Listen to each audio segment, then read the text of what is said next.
আসসালামু আলাইকুম বন্ধুরা, দেখছেন আজকে চলে আসলাম আমাদের সেই ঐতিহাসিক দেওভোগ গ্রামে মিঠু ভাইয়ের ভাতিজার সুন্নতে খাতনা অনুষ্ঠানে। রমা চলছে কিন্তু খাওয়া দাওয়া।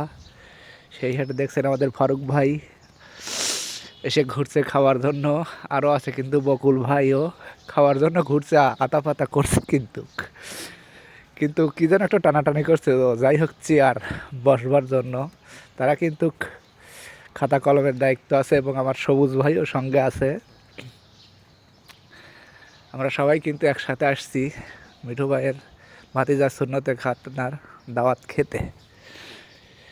রমরমা চলছে কিন্তু খাই দেখছেন গোস্ত নিয়ে দৌড়াদৌড়ি এবং তার সাথে লোকজনের অনেক সমাগম।